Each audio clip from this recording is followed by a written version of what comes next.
ಚಿಕ್ಕಬಳ್ಳಾಪುರ ಜಿಲ್ಲೆಯ ಚಿಂತಾಮಣಿ ತಾಲೂಕಿನ ಬೂರಗಮಾಕಹಳ್ಳಿಯಲ್ಲಿ ಶ್ರೀ ಸೀತಾರಾಮ ಕಲ್ಯಾಣ ಮಂಟಪದಲ್ಲಿ ಕರ್ನಾಟಕ ಕೆಂಪೇಗೌಡ ಒಕ್ಕಲಿಗರ ಸಂಘ ಉದ್ಘಾಟನಾ ಮಹೋತ್ಸವ ಕಾರ್ಯಕ್ರಮವನ್ನು ಹಮ್ಮಿಕೊಳ್ಳಲಾಗಿದೆ.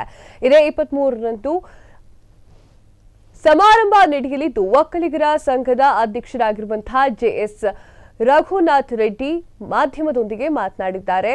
ಮಾಹಿತಿಯನ್ನು ಕೂಡ ಹಂಚಿಕೊಂಡಿದ್ದಾರೆ. ಈ ಕಾರ್ಯಕ್ರಮಕ್ಕೆ ಶ್ರೀ ಆದಿಚುಂಚನಗಿರಿ ಮಹಾಸಂಸ್ಥಾಪನಾ ಮಠದಂತಹ ಪೀಠಾಧ್ಯಕ್ಷರಾಗಿರುವಂತಹ ಪರಮ ಪೂಜ್ಯ ಸದ್ಗುರುಗಳಾಗಿರುವಂತಹ ಸನ್ಮಾನ್ಯ ಶ್ರೀ ನಿರ್ಮಲಾನಂದ ಮಹಾಸ್ವಾಮಿಗಳು, ಸನ್ಮಾನ್ಯ ಶ್ರೀ ಮಂಗಳಾನಂದ ಸ್ವಾಮೀಜಿ ಅವರು ಹಾಗೂ ಶಾಸಕ ಜೆಟಿ ದೇವೇಗೌಡ ಹಾಗೂ ಸುಪ್ರೀಂ ಕೋರ್ಟ್ ನಿವೃತ್ತ ನ್ಯಾಯಮೂರ್ತಿ ಗೋಪಾಲಗೌಡ್ರು ಸೇರಿದಂತೆ ವಿವಿಧ ಒಕ್ಕಲಿಗ ಮುಖಂಡರು ಭಾಗವಹಿಸಲಿದ್ದಾರೆ. ಸಮುದಾಯ ಎಲ್ಲರ ಕಾರ್ಯಕ್ರಮಕ್ಕೆ ಬರಬೇಕು ಅಂತ ಹೇಳಿ ಮನವಿಯನ್ನ ಕೂಡ ಮಾಡಿಕೊಂಡಿದ್ದಾರೆ.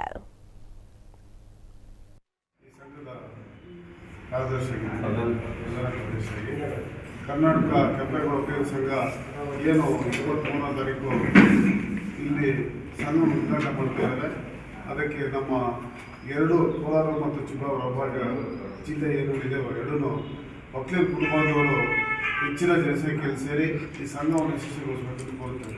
ಯಾಕೆ ಈ ಸಂಘನ ಮಾಡುವ ಉದ್ದೇಶ ಏನಂದರೆ, ಈಗ ಆಲ್ರೆಡಿ ಸ್ಟೇಟಲ್ಲಿ ಸಂಘ ಇದೆ, ಆದರೆ ಅವರು ಕೆಳಮಟ್ಟದಲ್ಲಿ ಬಂದು ಕೆಲಸ ಮಾಡೋಕ್ಕೆ ಅವ್ರ ಕೈಯಲ್ಲಿ ಆಗೋದಿಲ್ಲ. ಯಾಕಂದರೆ ಅಷ್ಟು ಒತ್ತಡ ಅವ್ರಿಗಿರುತ್ತೆ. ಅಲ್ಲಿ ಬೇಕಾದ್ರೆ ಕಾಲೇಜ್ ಸೀಟು ಅಥವಾ ಮೆಡಿಕಲ್ ಅಂತ ಒಕ್ಕಲಿಗರ ಸಂಘ ಎರಡಿಲ್ಲ, ಒಂದೇ ಇರೋದು. ಎಲ್ಲ ಕಡೆಯಲ್ಲೂ ಎಲ್ಲ ತಾಲೂಕಿನಲ್ಲೂ ಒಂದೇ ಇರೋದು. ಬೈ ಚಾನ್ಸ್ ಎರಡು ಆಗೋದಿಲ್ಲ ಅಂದರೆ ರಾಜಕೀಯ ಬಂದಾಗ ಅವರು ಇವರು ಇರುತ್ತೆ ಅಷ್ಟೇ. ನಾವು ಅದನ್ನು ಮಾಡ್ತಾ ಇಲ್ಲ. ಎಲ್ಲರೂ ರಾಜಕೀಯ ಪಕ್ಕಕ್ಕೆ ಇಟ್ಬಿಟ್ಟು ನಮ್ಮದು ಒಕ್ಕಲಿಗರು ರಾಜಕೀಯ ನೀವೇನೇನೋ ಮಾಡ್ಕೊಳ್ಳಿ, ಆಚೆ ನಮ್ಗೆ ಸಂಬಂಧ ಇಲ್ಲ. ಅವತ್ತೊಂದು ದಿವಸ ಒಕ್ಕಲಿಗರಿಗೆ ಯಾರಿಗೆ ಆಗಲಿ ತೊಂದರೆ ಅಂದರೆ ಒಕ್ಕಲಿಗರೆಲ್ಲ ಒಂದು ಹತ್ರ ಸೇರಬೇಕು ಅಂತ ನಾವು ಇದು ಪ್ರಯತ್ನ ಬಿಡ್ತಾ ಇರೋದು. 2-3 ಮಾಡ್ತಾ ಹೋಗ್ತಾ ಇಲ್ಲ, ಪಕ್ಷಾತೀತವಾಗಿ ಮಾಡ್ತಾ ಇರೋದು. ಎಲ್ಲರೂ ಸೇರ್ಬೋದು. ಈಗ ನಾವು ಏನು ಎರಡು ಮಾಡ್ತಾ ಇಲ್ಲ, ಯಾಕಂದ್ರೆ ಆ ಸಂಘದಲ್ಲಿ ನಾವು ಪರ್ಮಿಷನ್ ತಗೊಂಡು ಬೇಜಾರು ಮಾತಾಡಿ ನಾಡಪ್ರಭು ಕೆಂಪೇಗೌಡರಿಗೆ, ನಾಡಪ್ರಭು ಕೆಂಪೇಗೌಡರಿಗೆ, ನಾಡಪ್ರಭು ಕೆಂಪೇಗೌಡರಿಗೆ.